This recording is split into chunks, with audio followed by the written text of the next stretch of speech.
한 주간 잘 지내셨습니까? 화창한 가을 날씨입니다. 지세포에 와서 2달 되었는데 무엇보다도 감사하고 또 감사한 것은 날씨가 너무 좋고 공기가 너무 좋은 것입니다. 이 시간 오늘 가을 날씨만큼이나 화창한 미소로 화사한 얼굴로 옆에 있는 분에게 당신의 얼굴을 보니 주님 얼굴 보는 것 같습니다. 좀 길지만 그렇게 한번 인사를 하겠습니다. 시작. 반갑습니다. 당신 보니 주님 얼굴 보는 것 같습니다.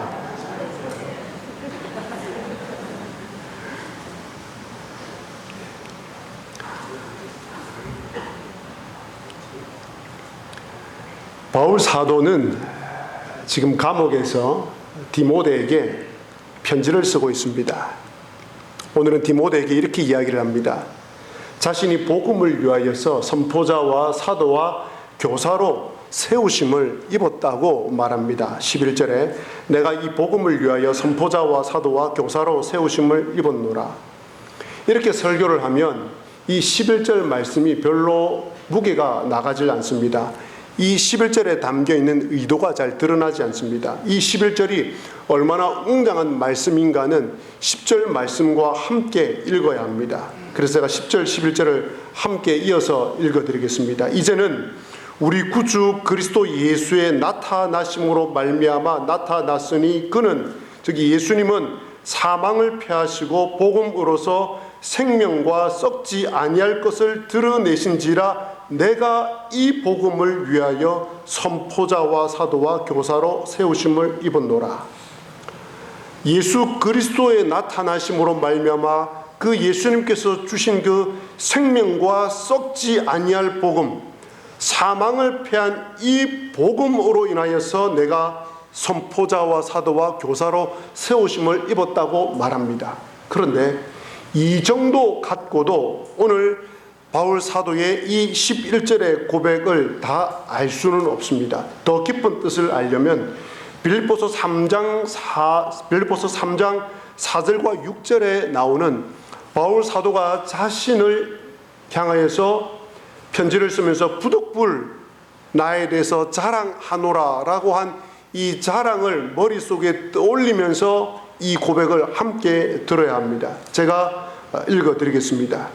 나는 8일 만에 할례를 받았고 이스라엘 족속이요, 즉 하나님께서 택하신 이스라엘 족속이요, 베냐민 지파요, 즉 초대왕 사울 가문에 속한 베냐민 지파요, 히브리인 중에 히브리인이요, 율법으로는 바리새인이요, 열심으로는 교회를 박해하였고 율법의 의로는 흠이 없는 자였지만 예수 그리스도를 만남으로 이 모든 것을 배설물로 여기고 이 복음을 위하여 선포자와 사도와 교사로 세움을 입었노라 라고 이야기를 합니다.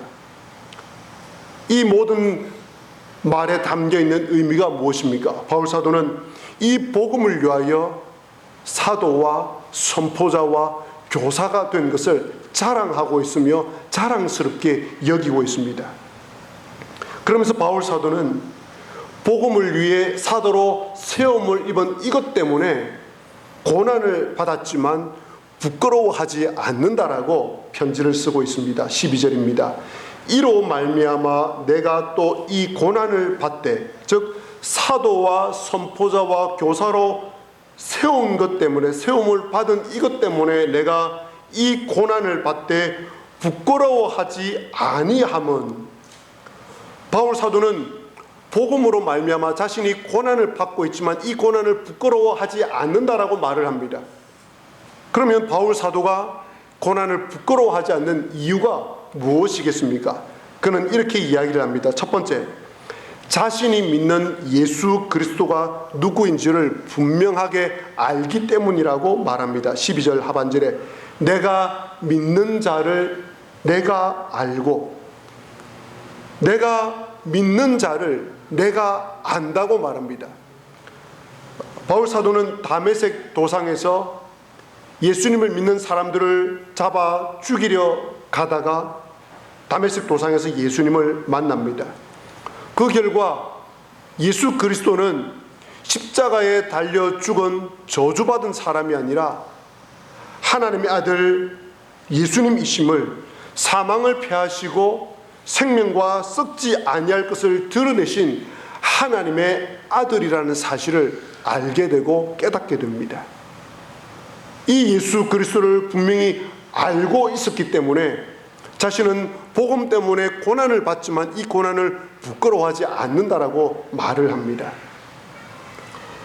지금 부임 신방을 하고 있는 중입니다. 신방을 하면서 성도님들 중에 구원의 확신과 예수 그리스도가 자신의 주인임을 분명하게 고백하는 분들을 만나게 됩니다. 성령의 뜨거운 체험을 한 분도 만나게 되었습니다.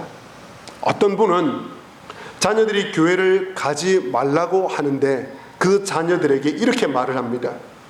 나는 너희들이 교회를 나갔으면 좋겠다.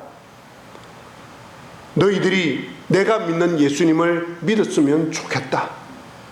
너희들이 뭐라고 해도, 너희들이 반대를 해도 나는 예수님을 끝까지 믿을 것이다 라고 말을 했다는 겁니다. 제가 그 이야기를 들으면서 얼마나 감격했는지 모릅니다.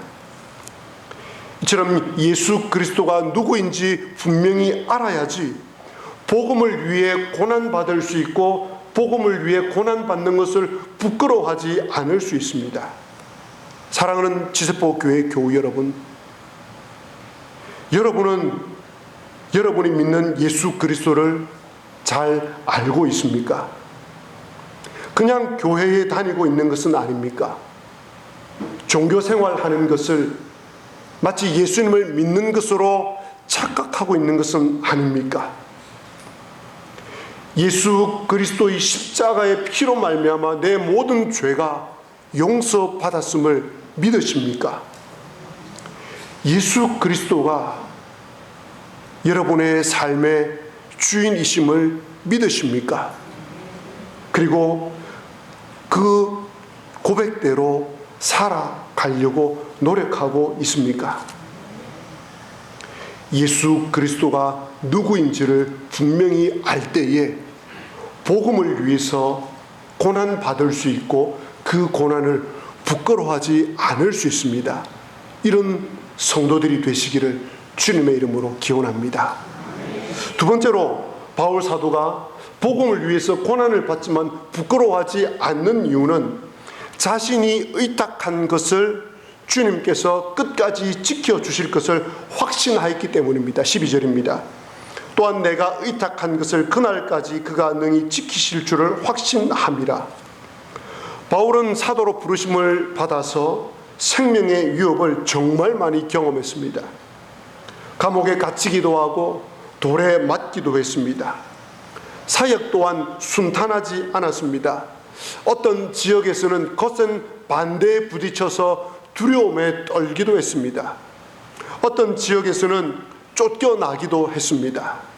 어떤 지역에서는 자신이 세운 교회 성도들이 자신의 설교를 비난함으로 말미암아 낙심한 경우도 있습니다.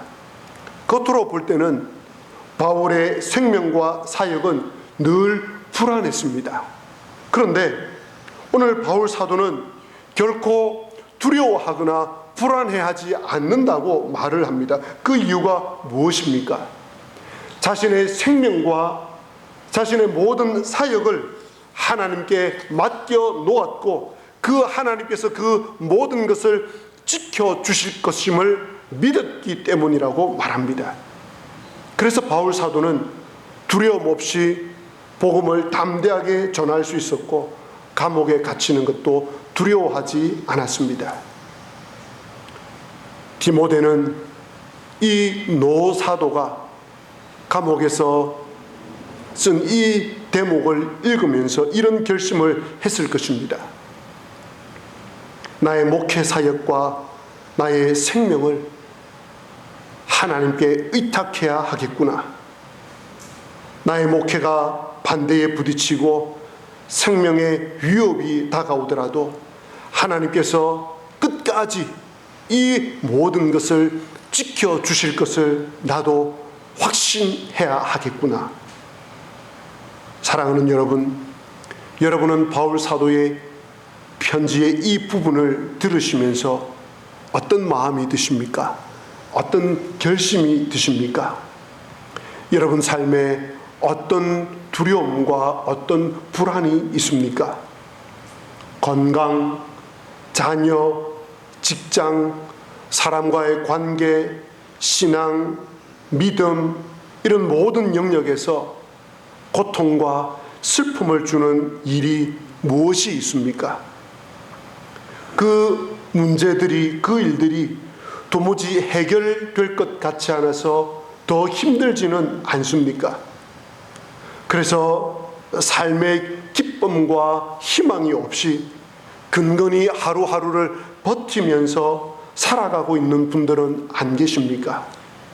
그러시다면 오늘 바울 사도의 이 고백 위에, 바울 사도를 통하여서 우리에게 들려주시는 이 하나님의 말씀 위에 이 모든 문제를 올려놓으시기를 바랍니다. 바울 사도의 하나님이 여러분의 하나님이십니다. 눈을 들어서 여러분이 믿고 계시는 하나님을 바라보시기 바랍니다. 그 하나님께 여러분의 모든 삶을, 여러분의 생명을, 여러분의 모든 직장의 문제를, 가정의 문제를, 건강의 문제를, 교회의 문제를, 믿음의 문제를 하나님께 의탁하시기를 바랍니다. 하나님께 맡겨놓으시기를 바랍니다. 그러면 하나님께서 그 모든 것을 끝까지 지켜주실 것입니다. 여러분들께서도 바울 사도의, 이 노 사도의 힘찬 믿음의 고백, 확신에 찬 이 함성을 여러분도 소리 높여 외쳐보시기를 바랍니다. 12절입니다. 이로 말미암아 내가 또 이 고난을 받되 부끄러워하지 아니함은 내가 믿는 자를 내가 알고 또 내가 의탁한 것을 그날까지 그가 능히 지켜주실 것을 확신함이라. 바울 사도는 이 고백대로 살았던 한 사람을 오늘 소개하고 있습니다. 바로 오네시보로라는 사람입니다. 오네시보로, 헬라어로 하면 오네시포로스. 혹시 여러분 오네시포로스를 알고 있었습니까? 성경에 나오는 많은 인물 가운데 어쩌면 한 번도 들어본 적이 없는 이름일 것입니다. 오네시보로. 도대체 오네시보로가 누구입니까? 이 오네시포로스에 대해서 알려진 바가 거의 없습니다. 겨우 오늘 말씀에 나올 뿐입니다. 그러나 오늘 말씀에 나오는 몇 개 안 되는 이 구절을 통해서 우리는 오네시보로가 얼마나 귀한 사람인가를 알 수 있습니다. 하나님으로부터 얼마나 귀한 일꾼임을 우리는 알 수 있습니다.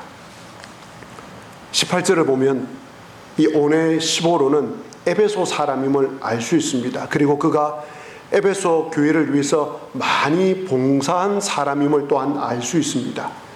그는 아시아에 있는 모든 사람들이 바울 곁을 떠날 때에도 유일하게 바울을 찾아와서 바울을 위로해주고 격려해 주었던 사람입니다. 16절입니다. 그가 나를 자주 격려해 주고 내가 사슬에 매인 것을 부끄러워하지 아니하고. 오네시보로는 복음을 부끄러워하지 않았습니다. 바울 사도가 이 쇠사슬에 매여서 감옥에 갇힌 것을 부끄러워하지 않았습니다. 아니, 그 이상이었습니다. 바울이 로마 감옥에 갇히자 오네시보로는 에베소에서 출발하여 로마까지 바울을 찾아왔습니다. 바울을 찾을 때까지 부지런히 찾았습니다. 그리고 바울을 찾은 다음에는 바울에게 원기를 회복시켜주고 그를 격려해 주었습니다. 17절입니다. 로마에 있을 때에 나를 부지런히 찾아와 만났습니다. 여기에 나오는 부지런히 찾았다라는 말은 찾을 때까지 계속해서 찾았다라는 말입니다. 바울 사도는 이 오네시포로로 인하여서 위로를 받았고 격려를 받았고 원기를 회복하여서 하나님의 복음을 전하는 사역을 잘 감당할 수 있었습니다. 제가 전라도 광주에서 군 생활을 했습니다.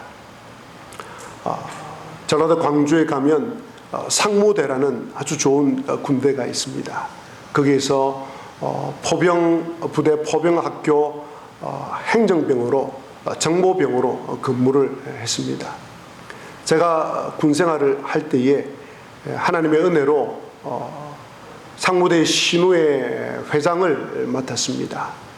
그때 함께 저를 도와주었던 신우회 형제들이 있었는데 그 가운데 선교단체에서 열심히 헌신하던 형제가 있었습니다. 어느 날 그 형제가 저를 보고 뜻밖의 놀라운 제안을 했습니다. 여름 때 휴가를 내어서 자기 선교단체 수련회에 참석을 하자는 겁니다. 이 사병이 휴가를 받아서 집에 가서 친구들과 가족들과 함께 시간을 보내야 되는데 이 형제는 얼마나 뜨거웠던지 저보고 자기 선교단체 여름 수련회에 여름 휴가를 저보고 내어서 거기 가자는 겁니다. 근데 제가 그때 굉장히 뜨거웠거든요. 그래서 제가 알겠다고 하고 이 수련회에 참석을 했습니다. 그때 저는 이 수련회에 휴가를 다 썼는데 이제 수련회에 참석을 했는데 이제 저희 조원들이 이제 그룹을 지어서 이렇게 둘러 앉아서 어떻게 이 수련회에 참석을 했는지 돌아가면서 이야기하는 시간이 있었습니다. 그 중에 한 대학생이 자기가 참석한 사연을 이야기를 했습니다. 하루는 학교에 갔다가 밤늦게 12시에 아파트에 들어오는데 깜짝 놀랐답니다. 자기를 맡고 있던 이 조장이 그 밤 12시까지 자기를 기다리고 있더랍니다. 무려 자기가 돌아올 때까지, 집으로 돌아올 때까지 4시간을 아파트 안에서 기다렸답니다. 핸드폰이 없던 시절이었습니다. 연락이 안 되던 시절이었습니다. 그런데 이 형제를 수련회에 데리고 가려고 이 조장이 이 형제의 아파트에 와서 저녁에 올 때까지 4시간을 기다렸답니다. 그 소리를 듣는 순간 이 형제가 짜증이 나더랍니다. 화가 나더랍니다. 안 간다고 말했는데 자기는 안 가겠다고 했는데 아파트에 와서 4시간 동안 기다렸다고 하니까 화가 나더랍니다. 그런데 이 조장의 이 수고와 이 헌신에 너무 감동이 되어서 이 수련회에 왔다고 이야기를 했습니다. 제가 군대를 이제 제대를 하고 교회로 돌아갔습니다. 교회에 돌아갔는데 제가 1월에 제대를 했는데 대학부 겨울 수련회가 준비되고 있었습니다. 이 겨울 수련회의 총 책임을 제가 맡았습니다. 제가 어떻게 했는지 아시겠죠? 조장들을 다 불러 모았습니다. 다 불러 모아서 조원들 집에 찾아가라. 올 때까지 기다려라. 아파트 앞에 서 있다가 문 앞에 서 있다가 4시간이고 5시간이고 기다리고 있다가 오면 수련회 가자고 말해라. 여러분, 놀라운 일이 일어났습니다. 정말 놀라운 일이 일어났습니다. 기도하면서 조장들이 이 마음을 가지고 조원들을 수련회 가자고 이야기를 하고 2시간, 3시간 기다렸다가 수련회 가자고 이야기를 하고 이렇게 했으니 그날 그 해 수련회가 어떻게 되었겠습니까? 정말 은혜가 넘쳤습니다. 수련회 출발하는 날 아이들이 이제 모였습니다. 모이자 자기들끼리 놀랐습니다. 아니, 네가 웃잔 일이고 하면서 이 뺀질거리고 도무지 올 것 같지 않았던 이 대학생들이 이 수련회에 다 참석을 한 겁니다. 이 정원이 명단에 기록되어 있던 그 정원이 50명이었는데 40명, 45명 가량이 다 출석을 했습니다. 청년대학부가 다 대학생들이 다 참석을 한 정말 은혜스러운 수련회였습니다. 그런데 제가 욕을 하나 얻어먹었습니다. 교회로부터. 왜냐하면 그의 수련회를 설날에 했기 때문입니다. 청년들, 대학생들 전부 다 설날에 다 데리고 가서 이 수련회를 했습니다. 하나님의 은혜가 얼마나 크게 임했는지 모릅니다. 그해 조장으로 섬겼던 좋은 조장들의 성은 다 달랐지만 그들의 이름은 모두가 오네시보로였습니다. 부산 남천교회에서 사역을 할 때의 일입니다. 초신자였는데 교회를 처음에 좀 나오다가 집안에 큰 일을 만나게 됩니다. 하나님을 원망을 했습니다. 그러더니 결국 교회를 나오지 않겠다고 하면서 하나님께서 이런 기도도 안 들어주시고 이런 문제도 해결해 주시지 않는다고 하면서 교회를 안 나오겠다고 하면서 안 나오시더라고요. 그런데 제가 맡고 있는 교구에 권사님 한 분이 이분에게 계속 문자를 보내고 주보를 보내고 안부 인사를 드리고 계속 그렇게 했습니다. 처음에는 이분이 정말 화가 나더랍니다. 때로는 자꾸 오는 이 메시지 때문에 짜증이 나더랍니다. 뭐 이런 사람 다 있나 싶더랍니다. 그런데 한 8개월, 9개월이 지났나요? 굉장히 긴 시간이 지난 다음에 이분이 교회를 나오게 되었습니다. 그런데 이분이 교회를 나와서 했던 첫 마디가 이것이었습니다. 제가 저 권사님 때문에 교회에 나오게 되었습니다. 8개월 동안 빠짐없이 매주마다 주보를 보내고 문자를 보내고 안부 전화를 하고 끊임없이 저를 사랑해주고 저를 위해서 기도해주고 저를 위해서 안부를 물어주셨던 저 권사님 때문에 제가 다시 교회에 나오게 되었습니다. 라고 이야기를 하더라고요. 제가 얼마나 놀랐는지 모릅니다. 이 권사님의 성은 김씨였습니다. 이분의 이름은 무엇이었겠습니까? 김오네시보로였습니다. 이분이 바로 오네시프로였습니다. 바울 사도는 오네시보로와 이런 오네시보로와 그의 가정이 하나님의 긍휼을 입기를 바란다라고 기도합니다. 뿐만 아니라 오네시보로가 주님 앞에 섰을 때에 하나님 이 오네시보로에게 긍휼을 베풀어 주옵소서. 하나님 이 오네시보로에게 큰 상급을 내려 주옵소서라고 기도를 합니다. 16절 18절에 원하건대 주께서 오네시보로의 집에 긍휼을 베푸시옵소서. 18절 원하건대 주께서 그로 하여금 그날에 주의 긍휼을 입게 하여 주옵소서. 말씀을 마무리하겠습니다. 언젠가 오네시포로스가 주님 앞에 섰을 때에 자신이 한 일이라고는 아무것도 없어서 주님 앞에 고개를 떨구고 있을 때에 주님 앞에 내놓을 게 아무것도 없어서 고개를 떨구고 있을 때에 바울 사도가 하나님 곁에 와서 이렇게 말씀드릴 것입니다. 전능하신 아버지여, 오네시포로에게 긍휼을 베풀어 주옵소서. 오네시포로에게 큰 상급을 내려 주옵소서. 오네시포로는 제가 감옥에 갇혔을 때에 저를 끝까지 찾아내어서 저를 찾아와서 저의 원기를 회복시켜 주었고 저를 위로해 주었고 저를 격려해 주었던 유일한 사람이었습니다. 하나님 아버지, 그런 오네시보로를 하나님께서 축복해 주시고 그에게 상급을 내려 주옵소서라고 하나님께 이야기를 드렸을 것입니다. 사랑하는 지세포 교회 교우 여러분, 여러분의 성이 무엇입니까?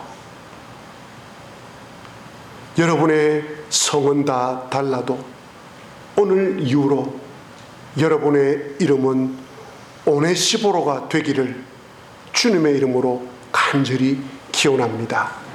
아멘.